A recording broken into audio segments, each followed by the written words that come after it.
joining us today for the Global Education Colloquium. My name is Christy Kelly, and I'm really excited to be representing the School of Education today to welcome Dr. Nguyen Duc Ting, who's here from the University of Enactment, to talk about his research. I also, before beginning, want to thank the Office of International Programs, the Provost's Office here at Drexel University, as well as the Fulbright program, which has allowed us to bring Dr. Ting here to the university. We've also been partnering with the University of Pennsylvania, Temple University, and Moravian College in Bethlehem. So it's been a big effort, so I want to thank everyone who's been providing support for this visit. So let me introduce you to Dr. Nguyen Duc Ting, who is a lecturer of language education at the College of Foreign Language Studies in the University of Da Nang in Vietnam. He earned his MA in TESOL from the University of Queensland and his PhD in education from Monash University in Australia. In the academic year 2017, this year, he is a Fulbright visiting scholar at the University of Washington in Seattle, Washington. His scholarly interests include second language teacher education, identity in language teaching, sociocultural issues in language education, and social justice education. So he's been doing some really innovative research this year and exploration of social justice education in the U.S., and we're really excited to hear about his research findings as they're evolving. So thank you, Dr. Ting. And those of you online, you can chat your questions into the chat box, and at the end of the presentation, we'll be going back and forth between questions online and questions in the room. So thank you again for everyone joining us today. Okay, thank you, Chrissy. Thank you, everyone, for coming here to listen to my presentation. First of all, I would like to say that I'm not an expert or a well-known researcher in social justice teacher education. Actually, for my research, I want to apply the theories I learned from the US here for the practical context of education in Vietnam. Yeah. So in other words, I want to know how social justice teacher education works in the US here, and I want to apply the theory for the practical, the reality of education in Vietnam. So the talk today is US and in Vietnam. Yeah.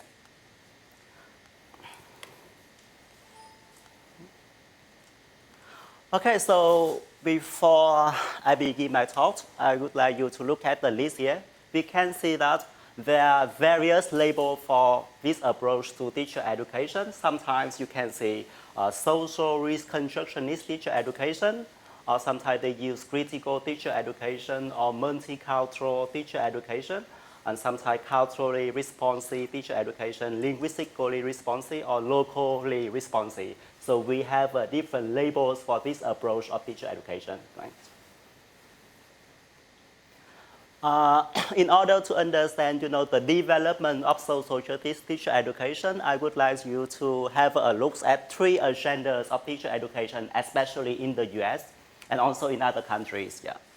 So the first agenda, I think, is popular, very common, during the 1980s or 1970s, or even now in many educational contexts in the world. So that's a professionalization agenda.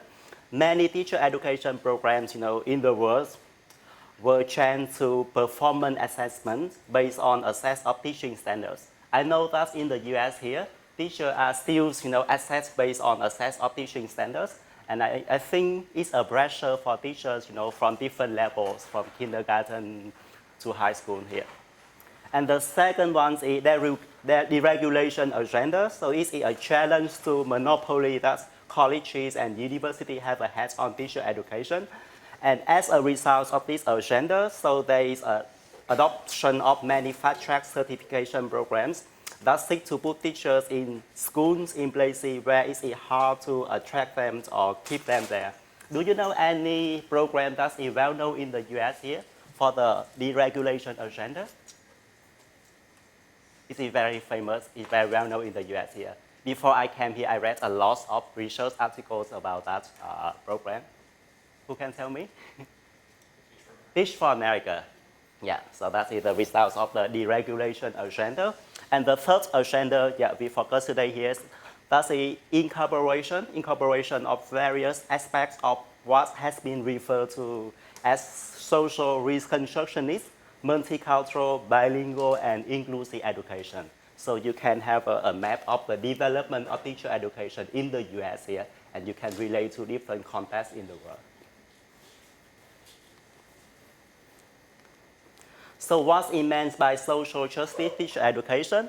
So the concept, I think, is a little bit complicated, but for us, it's easy to understand that the concept is bifurcated. So the first part, view teachers as agents of social justice who teach so that all learners, especially underserved students, can achieve. Yeah. And the second part, we view students themselves as agents of social change, and the teacher role is to provide students with the knowledge, skills, disposition. They will need to bring a more just society into being. So this is the definition or the interpretation by Spalding. Yeah. So I really am very interested in this definition of social justice teacher education. It's very academic, but I think the general public can understand what it means by this approach to teacher education. So could you have a look here? So learning to teach for social justice is a lifelong undertaking. So it lasts throughout the professional life of teachers. And it involves coming to understand oneself in relation to others. So for teachers who want to practice social justice teaching, they need to understand themselves first, and they relate themselves to other people, to students, to people in community. And they need to understand how the society constructs privilege or inequality, and how this affects one's own opportunity as well as those of different people. And teachers need to explore the experience of others and appreciating how the experience informs their worldview, their perspective, their opportunity, and they need to evaluate how schools and classrooms operate and can be structured to value human experience. And the most important thing is that, teachers should enable learning for all students, of all cultural background, of all racial backgrounds. Yeah. And these are the aims of social justice teacher education according to Jenner, Kenneth Jenner. I think some of you here may know him. He's a very well-known researcher in social justice teacher education in the US, and now I'm working with him for my research project. Yeah. I think I learned a lot from his theories. So according to Jenner, social justice teacher education aims to respond to preparing teachers to teach in ways that contribute to a lessening of the inequalities that exist in school systems throughout the world between children of the poor and children of the middle and wealthy classes. And they need to reduce, to work in ways or to teach in ways that reduce injustices that exist in society beyond the schooling system. For example, we know that people in the world now, are looking for shelter, food, healthcare, transportation, access to meaningful work that pays a living wage, and so on. So it's important that teachers teach in a way that contribute to lessening inequality beyond the schooling system. So for me, as a visitor to the US here and also as an observer here, I think that homelessness, is a serious problem in the US here, and I wonder how teachers can relate, their teaching for social justice to this social phenomenon in the US here. And the goals of social justice teacher education, according to Zener, social justice teacher education places the recruiting of more diverse teaching force and the preparation of all teachers to teach all students at the center of attention. And the second goal is this approach prepare teachers who are willing and able to work within and outside the classrooms to change the inequality that exists in both schooling and the wider society. So I emphasize that teachers need to work in ways to reduce inequality beyond the schooling system. And the first goal, so there is an acknowledgement of the social political dimension of teaching. It's interesting that as a visitor here, I observed that teaching in the US here includes a lot of social and political dimension. And I compare the education context of the US here with other education contexts, for example, my country or other country. I think, in general, teachers in the US here are, to some extent, more progressive when they include social and political dimension in their teaching practice. So for you, some of you here are from the Faculty of Teacher Education at some university here. So from the perspective of faculty, so what should we do to practice or to introduce social justice teacher education? According to a number of researchers here, they recommend, a list of strategy here that we can employ for our faculty.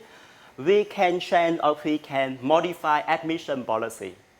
It's important that we recruit students from high school based on their academic achievements, but we need to also add a factor as well. Yes, a combination of academic achievements and other social cultural factors. And we need to modify teacher standards and assessment. So it's very important that faculty from the College of Education at universities here need to work with school districts or the Department of Education at the federal level or the state level to modify the teacher standards and assessments. And for you, you work with student teachers every day, right? So we need to have prospective teachers to develop a clearer sense of their own identities in relation to others. So it's important that prospective teachers need to understand themselves first. They need to understand their social cultural background or their family history, and then how they relate themselves to students. Because we know that sometimes students from completely different background to the teachers. Yeah. So teachers need to understand themselves in relation to students. Yeah. And we build high expectation for all students. And we carefully monitor and analyze field experiences in schools and local communities. I think in some teacher education programs in the US here, the faculty are very proactive in sending student teachers to the communities. And what they learn is not from the theory background, but from their practical experience in the community. It's very important for them to have a clearer sense of themselves and clearer sense of students and the community. Right? And we can use non-certified add-ons in community as paid teacher educators. Yeah. For example, at the University of Washington in Seattle now, I think the teacher program, I think there's a good cooperation with the community. They employ or they invite a lot of people in communicating members to join the teacher education program for curriculum development or for supervising student teachers. We also teach prospective teachers how to learn about their student families and communities. For example, we know that in the schooling system of the US here, every year we have a high number of migrant students. And it's important that we have a large number of English language learners in the schooling system here. And for prospective teacher in the Faculty of Teacher Education, we need to provide them with some knowledge about second language acquisition. Because the way students come here to study English as a second language may be different from the way they develop their first language. So for student teacher, it's important for them to understand the development of second language. And we incorporate a commitment to equality in program and institutional context, not just in individual single courses. And we need a cooperation amongst different institutions in the US here. We can recruit, support, and retain more diverse teacher education faculty. So as a researcher, I think I have read a large body of research studies.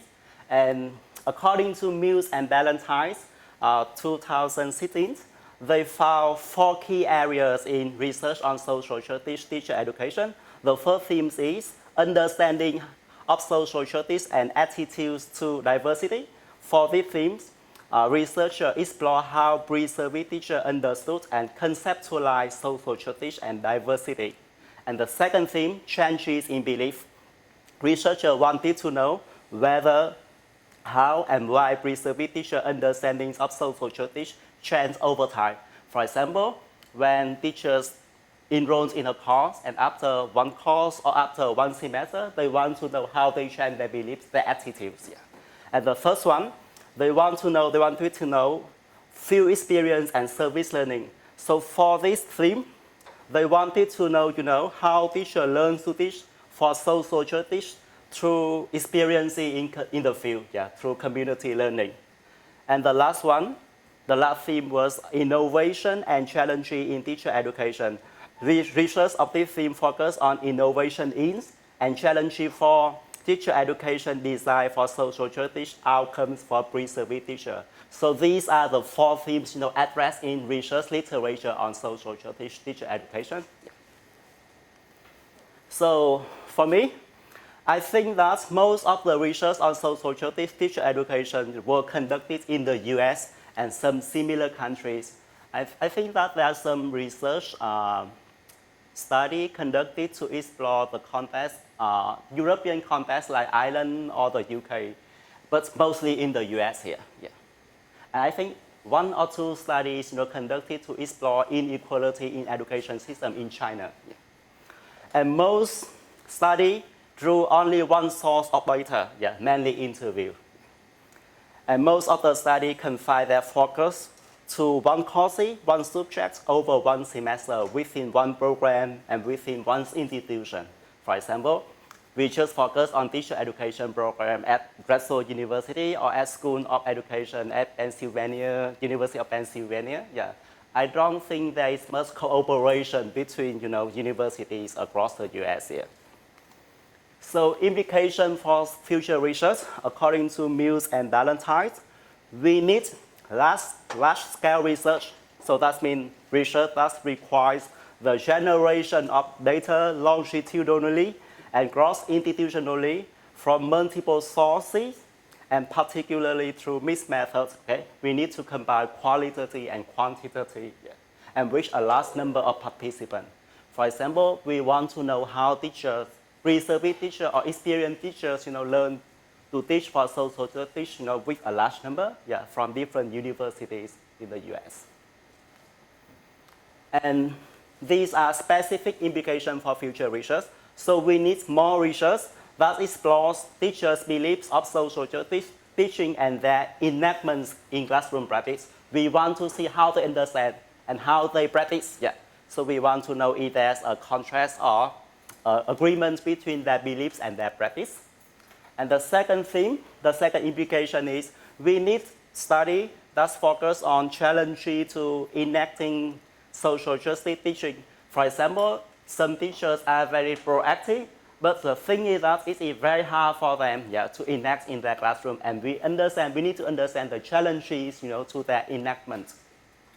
The first implication is that we need research that focus explore understandings of social justice held by experienced teachers or supervising teachers and their influence on pre-service teachers. We know that for some teacher education program in the US here, pre-service teachers have to go to school and they do practicum and they do some kinds of practical with experienced teachers. And it's very important to know that they are much influenced by supervising teacher. Sometimes they want to do this, but supervising teacher asks them to do that. And we also need research that's focusing on the pedagogy employed in teacher education. For example, for some teacher education program, if you just give student theory, you should ask students to read textbook, I don't think that's effective.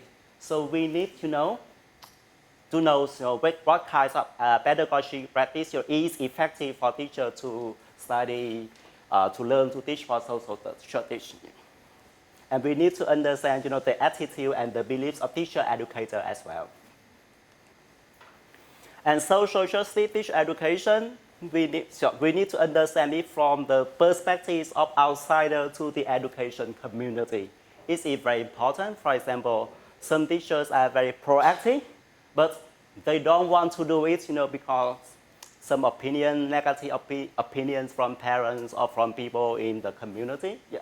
So we need to understand the attitudes in the community. And social justice teaching needs to situate it in the broader social, historical, political, and cultural context of the US in relation to the world today. We need more comparative research. For example, the research study that's focused on the US here, and we compare with other contexts. Okay? So how teachers learn to teach for social justice in the US here and teachers from other educational contexts. And teaching for social justice in different disciplines. For example, teacher of social studies, they teach, social studies in a different way from teacher of science or mathematics. Yeah. So the way to enact social studies teaching in different disciplines. Yeah. And teaching for social studies in the agenda of standardized tests. I know that teachers in the US here, parents and pupils, all of them are pressured by different kind of tests. So for teachers and for some people, education leaders who are very proactive, who are very progressive, but they are pressured by this movement.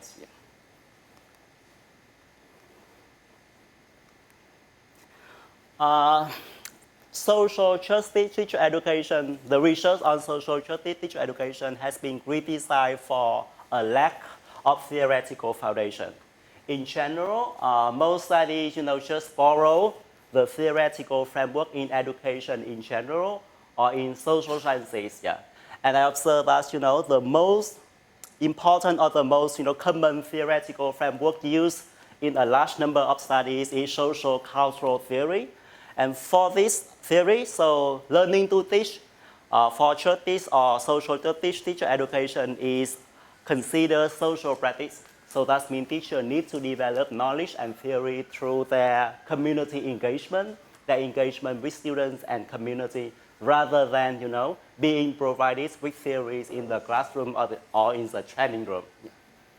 And researchers also borrow other kinds of theories like critical pedagogy or culturally responsive pedagogy. Yeah. And sometimes they may even borrow theories of politics or economics. But in education, I don't think these kinds of theories is very relevant for teachers to explore social justice teaching.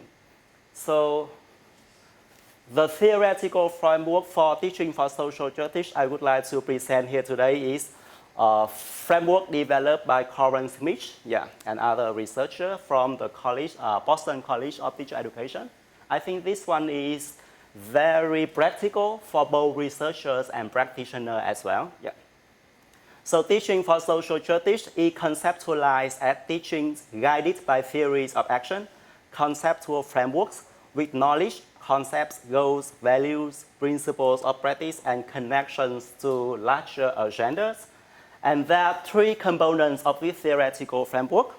The first component is students' learning, right? We know that whatever kinds of teaching, so student learning outcomes, is the most important. Yeah, the most important.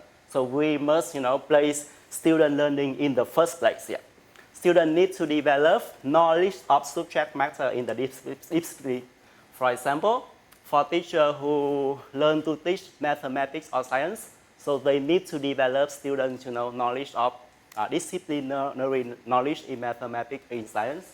And the other thing is that, students need to develop inquiry skills common in those disciplines.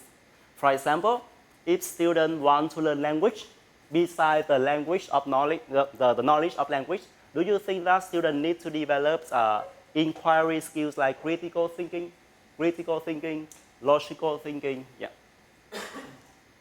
And students need to develop democratic skills and values, social and emotional developments. And to some extent, these kinds of values or knowledge need to combine with traditional values. So do you think that students in the US here have some advantages in developing democratic skills or democratic values? From your experience in schools, as students and your experience as teacher or educator? And especially for some of you who have a comparative experience. Yeah. Advantages over, say, another country that's less democratic? It depends on the teacher, it depends on the student. But overall, in general, to some extent, I think students in the US here have some kinds of advantages. Yeah. Not all, yeah. And the most important thing for teachers is that we need to develop these kinds of knowledge, in the large number of students. So that is student learning, right? And for teaching practice, the second component, okay? So the subject matter knowledge is very important and to teacher as well. For example, teachers of mathematics, they need to master, the basic and the advanced knowledge of mathematics first. And then they know how to relate the knowledge of subject matter to the curriculum, to learners and their learning. And it's very important that teachers need to have an interpretive framework. So what's it meant by interpretive framework? What teachers believe, how they think about their works, and its larger connection, what they regard as educational purposes. So this is very interesting for me to do this kind of research when I ask my students who were pre-service teacher of English language in my university, and I asked them about the educational purposes, the purpose of their teaching, and almost every of them answer that teaching, the primary purpose of teaching is that to provide knowledge to students. So for the teachers I investigated, so they thought that providing knowledge to students is the primary purpose of their teaching, and not much yet. And another aspect of teaching practice is teaching methods and skills. Teachers need to understand how students learn and the pedagogical strategies and methods they use in the classroom. And they need to learn, or they need to know how to learn within inquiries community. So they need to learn how to be engaged, for professional development. So how teachers can cooperate with others to continue to learn, from and about teachings over the course of their professional lifespan. And the notion of teaching includes how teachers pose questions, make decisions, and form relationships with students as well as families, community, and other social groups. Yeah. So it's unnecessary for teachers to focus their practice only in the classroom context, but they need to connect their classroom, their teaching to the social groups and social movements. And practice is not a bundle of proven techniques, but it involves critique of the universalist perspective on knowledge implicit in the curriculum and assessment used in schools. Yeah. It's very important for teachers to have a critical perspective on the knowledge, on the curriculum. Yeah. Sometimes teachers may pose questions or they may criticize what is in the curriculum because it's not appropriate to their students. And the third factor of this theoretical framework is a political views of teaching. We need to locate teachings within the human service professions. We need to recognize that teaching is a political activity. And the roles of teachers, is not just educators who work with students in the classroom. Teachers need to play the roles of advocates or activists. And they need to, based on their political consciousness or commitment to diminishing inequality, and they need to recognize the knowledge and interest of multiple social and cultural groups. So these are the three components of the theoretical framework of teaching for social justice. This theoretical framework was developed by researcher or scholar from Boston College of Teacher Education. Yeah. And this is the summary, the diagram to summarize the theoretical framework.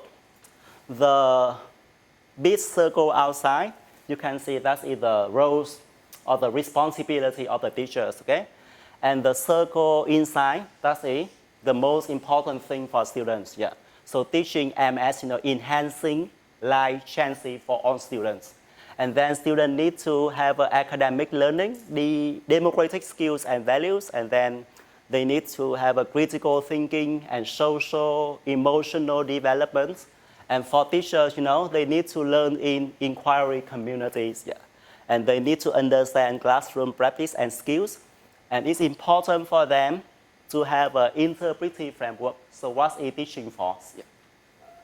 And they need to have a knowledge of the subject matter, and their teaching needs to be located in human services.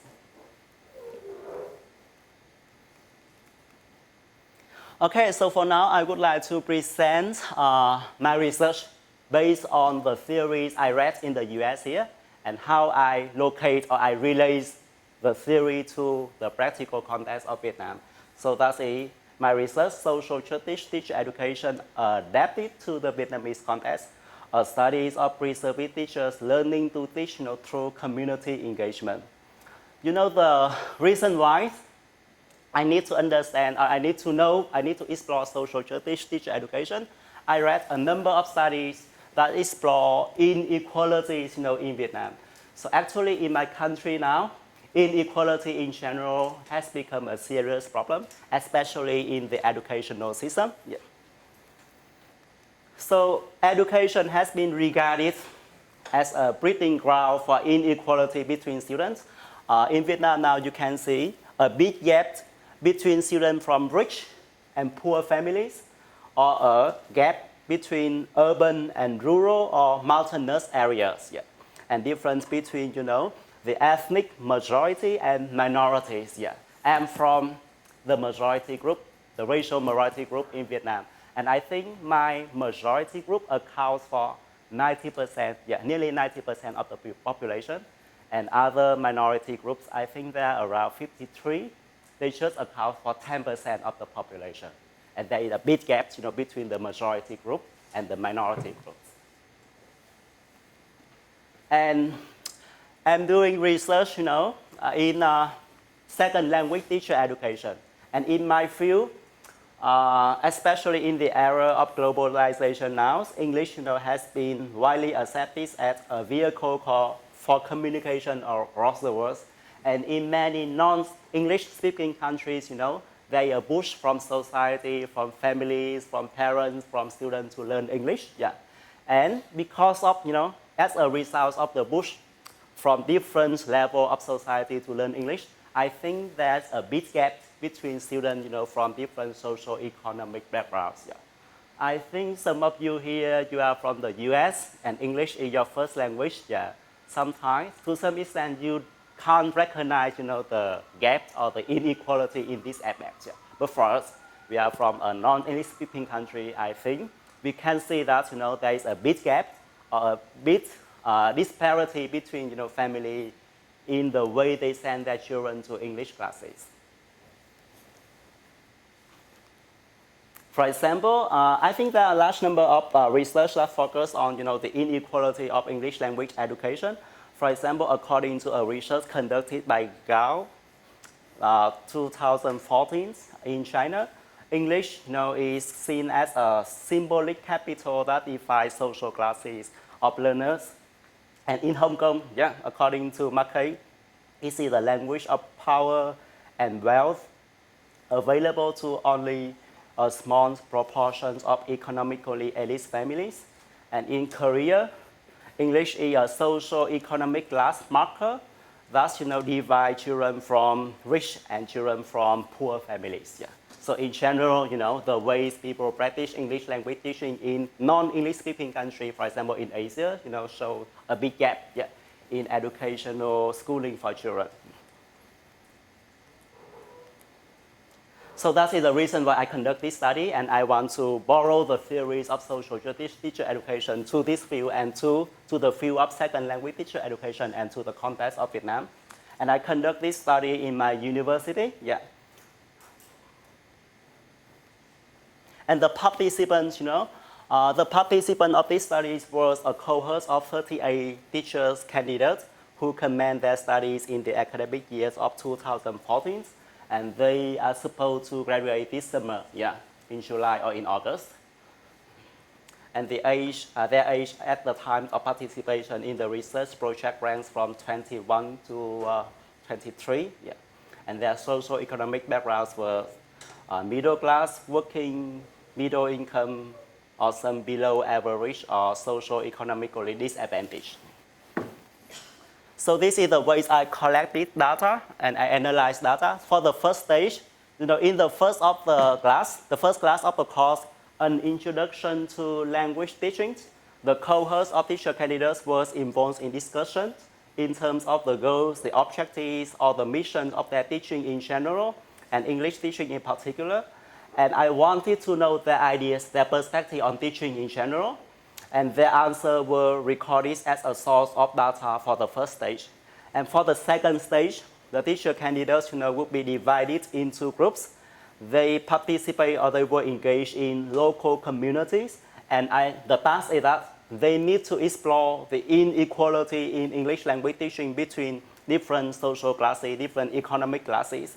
And when they finished their 5 or 6 week field trip, each group wrote a report submit to me, as midterm assignments. And at the first stage, I conducted, focus group for 1 hour with each group. So these are the community, each group was engaged in. The first group, they were engaged in central districts in my city. And the second group, they were engaged in socio-economically disadvantaged districts in my city. Yeah. And most people there, most residents that earn their living by fishing. And the third group, they were engaged in rural districts in a province neighboring to my city. The first one, they were engaged in a village in a province neighboring to my city, where people of ethnic minority are mixed with the majority group. And the first group, they were engaged in a district where blue-collar workers live and work. Yeah. So 5 different kinds of community they were engaged in. And data analysis, yeah. So for the findings, I don't think I have enough time to present on the findings here, but I quickly summarize the findings here. So for the first stage, I just asked them about their mission of teaching, the purpose of their teaching, and all of them answer that, teaching means providing knowledge to students. For example, one student teacher said that teaching means giving knowledge of specific subjects to students such as mathematics or physics, chemistry, or literature. Yeah. And this source of discipline knowledge, taught to students would be a platform for students' academic and professional advancement in the future. And the roles of teachers, it was knowledge provider. So teaching means providing knowledge to students, and the roles of teacher was just knowledge provider. And some students have other ideas, the missions of teachers, like imparting knowledge of English language to students. Yeah. And they focus on moral and human values introduced in each lesson. And just 5 out of 37 students, pinpoint this critical thinking as an integral part of their English language teaching. For example, they said that teachers do not pay attention to critical thinking skill in other subjects, so we must combine them with knowledge of English language. So after the first stage of data collection, I make a conclusion that there was hardly anything related to inequalities or social justice emerging from their beliefs of teaching. And for the second stage, I asked them, in group 5 or 6, they were engaged in community. And I asked them to observe or to experience the inequalities, in each community. And the general idea, they told me that I read their assignment reports, and the general idea is that they said that we saw a lot of inequalities in the local community. For example, in this group, they said that children of rich families go to high quality or international school with very expensive tuition fees. Besides studying in schools, the kids attend extra classes and other courses such as English, sports, and music. Poor children, in contrast, just go to normal school. Some may be sent to extra classes, but the fees is much lower than their friends from advantaged families. And group 4, they work with ethnic minority children. Yeah. And in general, they said that ethnic minority children were underserved with poor schooling facilities, whereas their friends from the king majority in urban areas were provided with modern resources and facilities. And minority children tended to have their schooling disrupted when transferring from junior to senior secondary school. And another important part for them to observe, in community is that they need to understand how English language education was perceived in local communities. Okay? So I read, the assignment reports of the 5 groups, and I saw that there was different levels of perception of English language in relation to children's future. The majority of underprivileged families in urban community only saw English as a school subject. Yeah. For example, parents of low-income families think that English is a subject in school, not as important as mathematics, physics, or chemistry. Yeah. And group 4, they found that only a small number of adults in the ethnic minority backgrounds knew that English was being taught to their children. Some interviews, some people, local people they interviewed said that our children have to learn to become proficient in the Vietnamese language first, and English is nothing to our kids. Okay, and how English education was embedded and enacted in community. So the 5 groups all contended that the inequality was more pronounced, more prevalent when beliefs were turned into practice. And the investment in children's access to English demonstrated, more disparity between social classes and geographical areas. For example, this is an example concerns a family described as rich and intellectual in contrast to a low-income family in which, both parents were laborers. So children from the rich family were sent to an international school because their parents want them to be exposed in English as a medium of instruction. And at weekend, they also joined a class in private English language center in order to be more proficient in communicative skills. And the money spent on 2 children is around $3,000 US. 2 children from the poor family learned English in formal school, and the elder also went to an extra class taught by a local teacher, and the fee was just 300,000 Vietnam dong, so it's equal to 13 or 14 US dollars. So it's a big gap.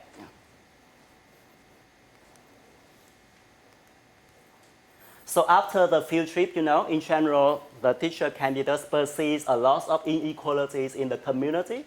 And the most important thing is that, there was transformation in the perception of their teaching and teachers.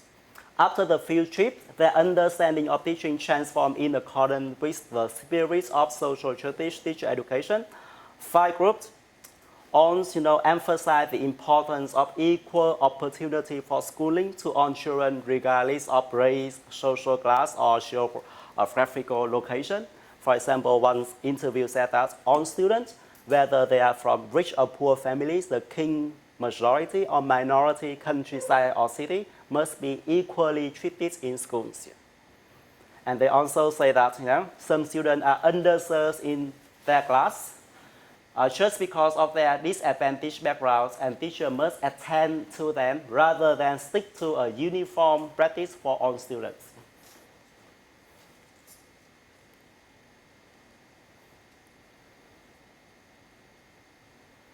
And to underprivileged students, the teacher candidates emphasize that teaching whether English or other subjects should aim at helping students to transform their lives and communities, rather than merely provide knowledge. And some of them said that some of them found that inequalities may be caused by policy made by the administration and leader. So in some cases, teachers should negotiate with education leaders, to fight for underserved students. And group 4, they worked with students from ethnic minority background, and they said that teaching minority students require teachers to be engaged in community to understand their culture and their lifestyle.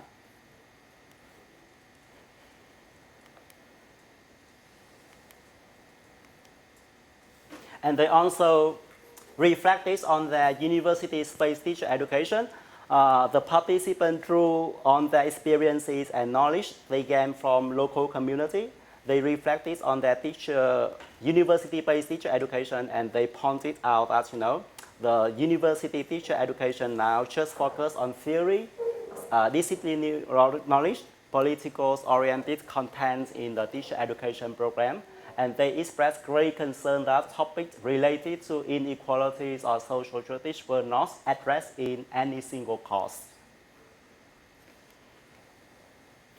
And for them, they told me how they wanted to enact, teaching for social justice in their teaching practicum. Because when I conducted group interview, they was about to prepare for 8 or 7 weeks teaching practicum in school. At the time of the interview, the teacher candidates were preparing for their 8-week teaching practicum in school.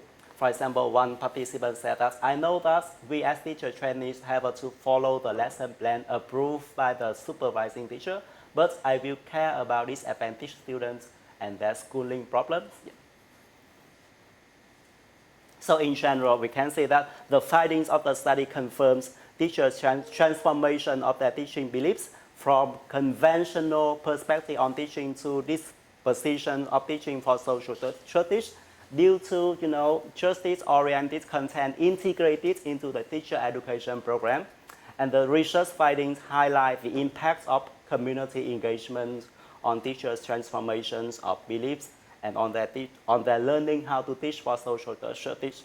And the finding, to some extent, informs innovation in teacher education in Vietnam and other similar contexts where teacher preparation is still grounded on traditional model, which can attention to social cultural issues, especially social justice. I don't think we have enough time for me to present on the findings here, okay? So I just summarize the main points of my research findings, okay? So I think now we have a time for Q&A. Yeah,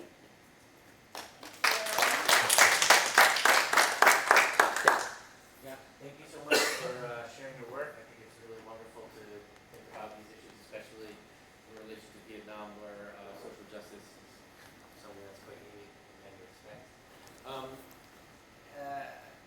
not from education, so I'll practice. Yeah, I know. Based on that. I'm from anthropology. But it seemed to me like a lot of the intentions and practices in social justice reform for education is trying to transform the relationship between teacher and their students and the teacher and the local community. Yeah. And it seemed very little discussion about restructuring of content, about what people are actually talking about. And I'm sure that that's a part of it. But it seems to me, for example, in Vietnam, it's not just like trying to get everybody to learn what we're talking about in math class. It's really rethinking what are we learning in this class and how does that contribute to equality as well. And I say that specifically in reference to ethnic minority groups whose histories are silenced in the history of Vietnam, for example. Yeah. So it's not just like trying to get everybody to learn the same history, but like really rethinking that. And it seems to me that that's a big challenge in Vietnam. Yeah. I'm just thinking, I'm curious about, have you thought about that and how teachers can maybe approach that difficult area? I think the main problems to teachers in Vietnam now is that, we have the same curriculum, the same textbook for all schools in the country. And for teachers working with students from rural areas or students from ethnic minority backgrounds, it's very hard for them, to teach, those content to students from this disadvantaged background. And for me, so as an educator, I work with the student teacher in the teacher education program. So it's very important for me to help them how to modify the content, to make the content or the knowledge appropriate to students. Yeah. So that's very important. Yeah. Because the problem is that, many teachers are not aware of this problem, and they just follow the textbook, they just follow the curriculum, and they assume that, students will understand what they are teaching. Yeah. Okay. Right. Yeah. Thank you first for a great presentation. One of the questions I had was about, and I'm not totally sure what the role that the examination system might play in education in Vietnam, but I know in China when there have been pushes to reform teaching methodology and curriculum, that one of the struggles that has really been a barrier has been the role of examinations in providing cases in secondary schools and universities. Can you speak a little bit to that point? Do you feel like it's involved here? Yeah, I think examination is to some extent a barrier for teachers to enact teaching for social justice. The politics of education in Vietnam is, the education leader, the school leaders, or the leader from the Department of Education just want to know that, okay, so you teach this class, you must make sure that, all students pass examination and all students, achieve the level or the scores of 70% out of 100%. And for some teachers, they really want to have students actually apply the knowledge, but they have to, have students how to do the test very well, and they don't care about how students actually learn, how students apply the knowledge. So that's the problem. So I can say that examination or testing in general is a barrier, a challenge to enacting social tradition in the Vietnamese school system. teach in the teacher education program, and one of the things that I think we struggle with as a field is how much of what we're teaching them translates into practice once they leave the teacher education program.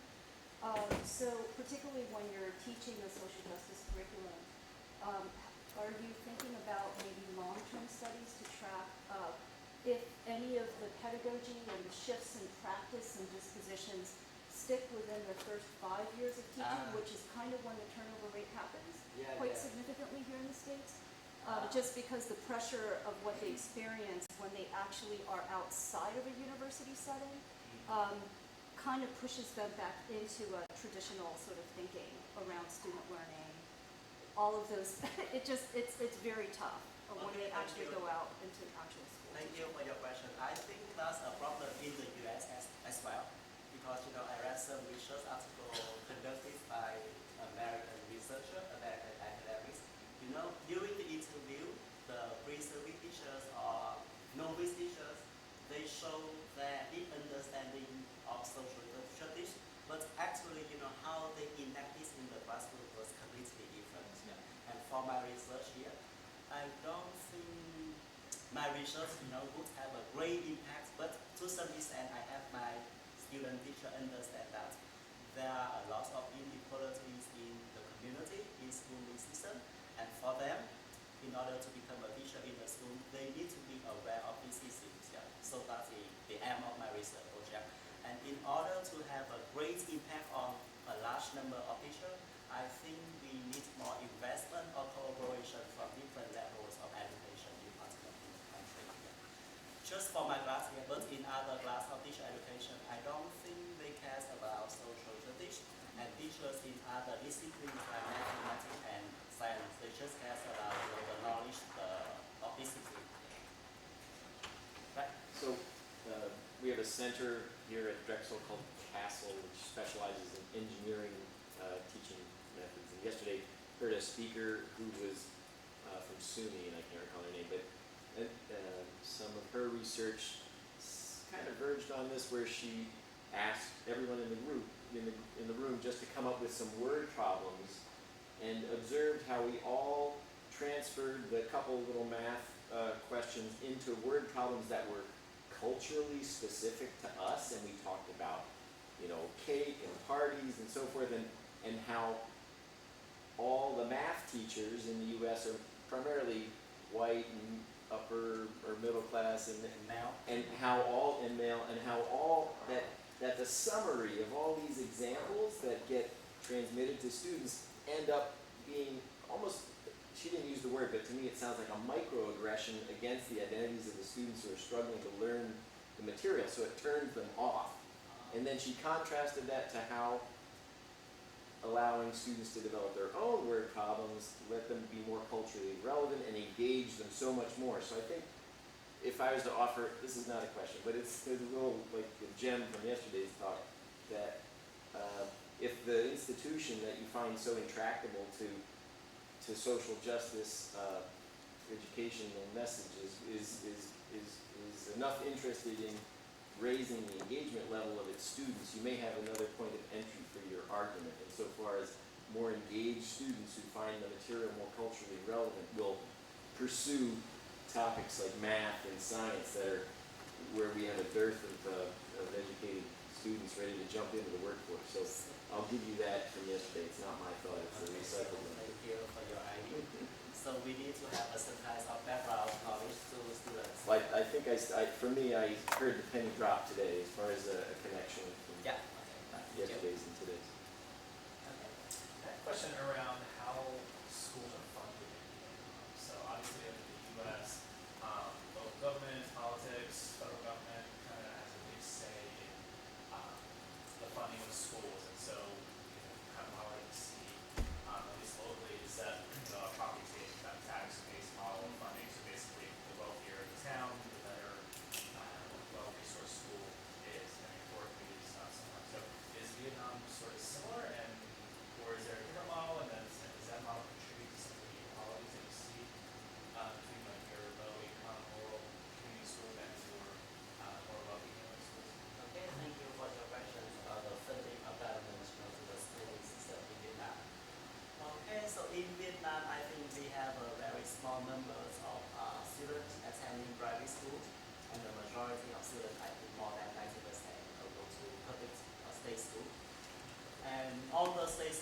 they get funding from the government, and the same model, they just get kind of some funding for building for facilities, and then some funding for textbook or some professional development.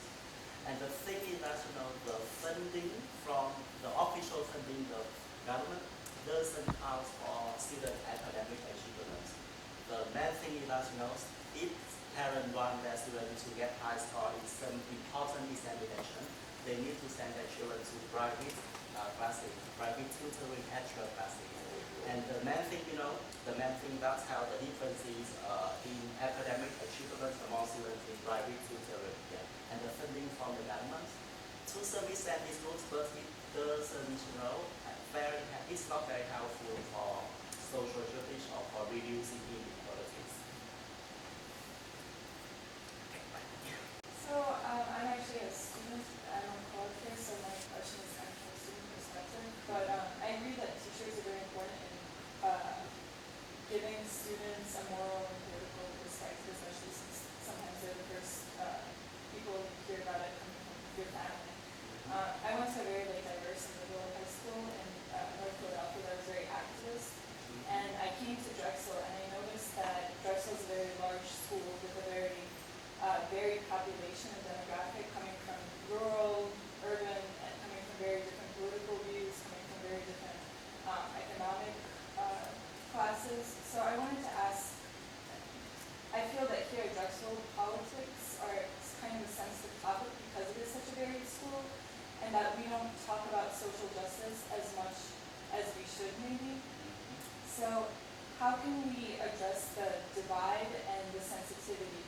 Especially, I think that we're lucky because we're in a big city and we're next, like you said, community engagement is what pushes this kind of understanding.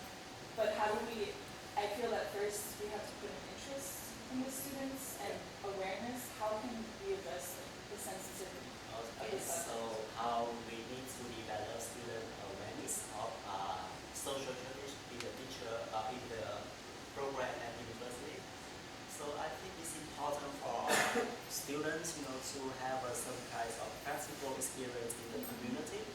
For example, in a diverse, cultural diverse classroom, we can ask students from different social background, different cultural background to share their experiences. And I know that, for some courses here, educators or lecturers or professors are very busy with, following the curriculum, following the courses. But I think for you here at university, there are so many social groups, many social movements, and you can encourage students to be involved in that. So that's a way for them to develop sensitivity or awareness of social justice. It's different from in my country because, in my university, I think 100% of students are from the majority group. So it is very hard for them to experience, cultural diversity or racial diversity unless they live with, ethnic minority. But we are from the majority group and we account for 90% of the population. And for us, for example, for my student teachers, if I want to tell them about something like cultural diversity, it's very hard for them. They just, read the textbook or read the newspaper. They don't have much opportunity to have a practical experience. Sorry, you want to? Oh, sure? Yeah. Oh, thank you. Thank you. And I was wondering if you could speak a little more in depth about the role of the parents in terms of assisting the educational system. I imagine that generational differences in their idea of social justice probably had a great effect on what they wanted their child to be taught. So I was wondering if you could go into a little, well, as much as you can. Yeah. So lucky that I didn't have enough time to present on the finance. Yeah, So I can say that parents in Vietnam actually, they contribute to the development or the breadth of social inequalities. As I told you, parents in cities, in big cities, they always, urge or push their children to study as much as possible, and they invest a lot of money in private tutoring.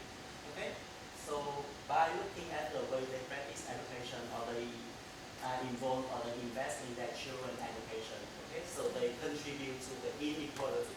So they are responsible for the gaps, between children from different academic backgrounds. So in other contexts, you can see that parents have an important role in reducing inequalities, but in the Vietnamese context, to some extent, parents are responsible for causing inequalities.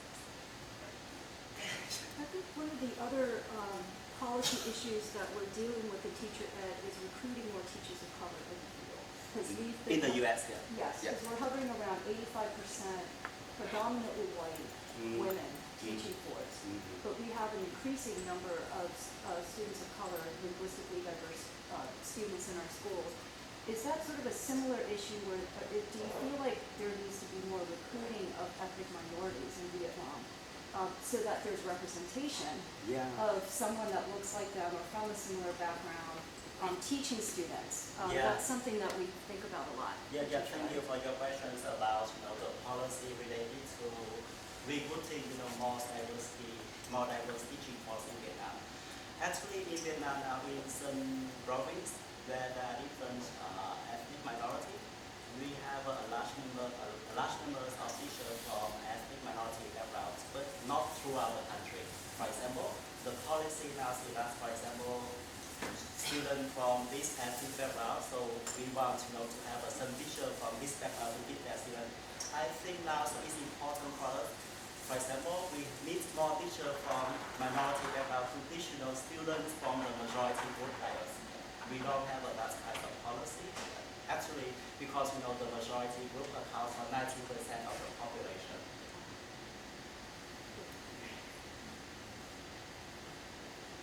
We probably have time for one more question. Nothing coming in online. If anyone has a last burning question they'd like to ask.